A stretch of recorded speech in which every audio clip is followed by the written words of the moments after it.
And మీ పేరు? నా పేరు బాలప్రదీప్. ఏంటండి ఇది అసలు?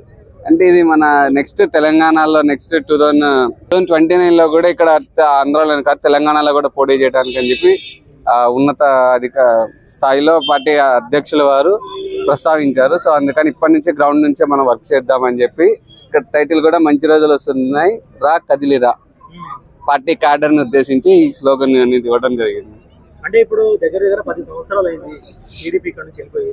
సో మళ్ళీ ఇక్కడికి వచ్చి తెలంగాణలో 2029 లో పోటీ చేస్తే ప్రజలు ఆదరిస్తారు అనుకుంటారా? అంటే అన్న మాకు తెలిసి అయితే టీడీపీ పుట్టిందే తెలంగాణలో, అన్నగారు పార్టీ స్టార్ట్ చేసింది ఇక్కడ తెలంగాణలో.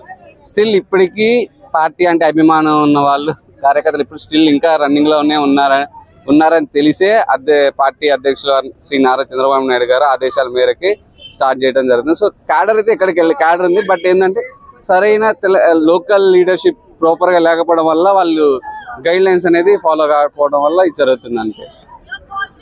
ఎందుకంటే కేసీఆర్ గారు ఇక్కడ నుంచి వచ్చిన తర్వాత ఇక్కడ టీడీపీ వెళ్ళిపోయిన తర్వాత నుంచి ఇక్కడ టీడీపీ గురించి పెద్ద ఎవరు మాట్లాడుకోలేదు. అంటే కేసీఆర్ వచ్చిన తర్వాత నుంచి అంటే ఇప్పుడు మళ్ళీ ఇక్కడ చంద్రబాబు నాయుడు గారు వచ్చి ఇక్కడ పోటీ చేయడం అంటే ఎట్లా ప్రజలు క్యాడర్ ఓకే అని ప్రజలు ఆదరిస్తారా? ప్రజలైతే తప్పకుండా ఆదరిస్తారని నమ్మకం ఉంది బ్రదర్. ఎందుకంటే మీరు చిన్న చూసుకోవచ్చు, మొన్న 2024 ఎలక్షన్ లో జస్ట్ సైలెంట్ గా ఉండి మా పార్టీ నుంచి వచ్చిన కార్యకర్త ఒక లీడర్ గా ఎదిగినాడు. జస్ట్ ఒక స్టెప్ సైలెంట్, ఓకే మనం పోటీ చేయకూడదు అని ఓటులు చిదే పొజిషన్ లేకుండా అట్లనే ఉండటం వల్ల ఒక గవర్నమెంట్ గద్దె దిగింది, ఇంకొక కార్యకర్త గద్దెక్కినాడు. Just simple logic. బట్ కార్యకర్త అనే వాళ్ళు స్టిల్ ఇప్పటికీ ఉన్నారు.